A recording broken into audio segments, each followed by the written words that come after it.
public service, you do it by heart, not just by the exercise of your profession, but talagang willingness to serve, willingness to help. I am Chester Dionisio Natividad, Assistant Provincial Prosecutor of Bulacan, and I'm currently assigned here in Malolos, Bulacan. Usually po, ang ginagawa po namin sa office, una, nagre-resolve po kami ng mga kaso, ng resolution na kung yung mga sinasampa pong kaso sa amin ay mayroong prima facie case with reasonable certainty of conviction para nararapat na isampa ito sa korte. Nagre-resolve po kami.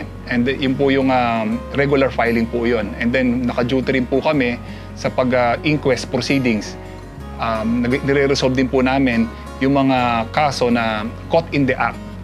Yun po yung magkaiba po kasi regular filing at po yung inquest proceedings na nahuhuli na caught in the act. Tapos po, meron din po kaming oath duty na kami po yung nag-a-assist sa mga affiant sa pag-take po ng oath sa mga pagka-file nila ng complaint and other salaysay. Tapos po, meron din po kaming duty sa within the week na mag-hearing po sa mga assigned court para sa amin po. Hindi ko talaga akalain na magiging abogado ako. Hindi sa hinaga po ng pangarap ko, di ko alam na maging abogado, maging piskal pa. Ano po, kasi po nung nakagraduate ako ng Jose Rizal, tapos ng playing years ko, nag-apply po ako medrep. And then noong 2010 po, nanalo po ang kapatid kong sa politika dito. Before, nung kampanyahan pa lang po, sabi po ng kapatid ko, mag-resign ka na dyan, tulungan mo na lang ako mag-ikot. Mag-ikot-ikot sa tao.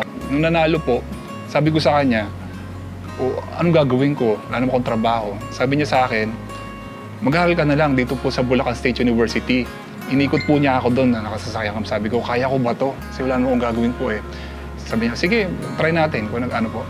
So, nung first year ko po, akala ko hindi ko kakayanin. Susubukan ko lang ako first sem. Subukan ko. Kataka ko, nagugustuhan ko na. Sabi ko, hinahanap-hanap na po ng katawan ko yung... Siguro po talagang tawag din ng taas na diyan ka siguro talaga. Hinahanap na po ng katawan ko yung pagbabasa.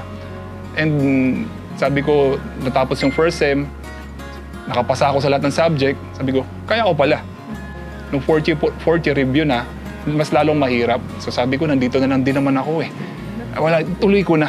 So, yung bata po na hindi akalain na magiging abogado, dahil sa perseverance and yung determination, naging abogado. At naging po, pasalamat ako sa taas na naging piskal. Nung nakapasa po ako ng bar, alam ko na sa sarili ko po talaga na gusto kong mag-public service. Nag-apply agad ako sa Public Attorney's Office.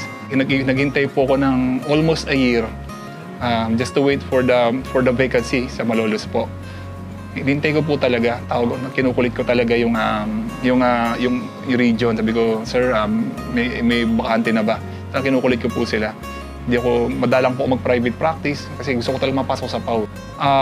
Okay na sa akin yung patulungan ko yung victim pag nananalo sa kaso eh. Yung everyday na may lumalapit sa'yo na, thank you, Piskal, tinulungan mo yung pamilya ko. Sa'yo, thank you, Piskal, yung anak ko.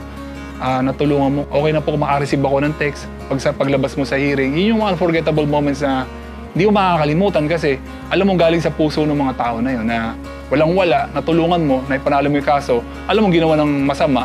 Ngayon, na-serve mo yung justice. Kahit pa, nakatulong ka. So yun, everyday, yun yung unforgettable moments ko lagi. Yun lang, so okay na ako dun sa ganun.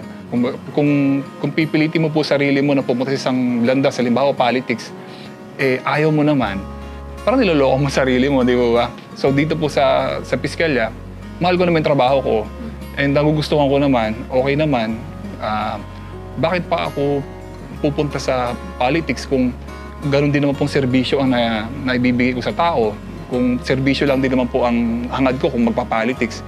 Pero as for me po, hayaan mo na kung po yung kapatid ko, yung iba kong kapatid na doon sa politics. Dito na po ako sa sarili kong linya na I can be a different Natividad. Ako po, si Chester Dionisio Natividad, Assistant Provincial Prosecutor ng Bulacan, ang inyong public servant.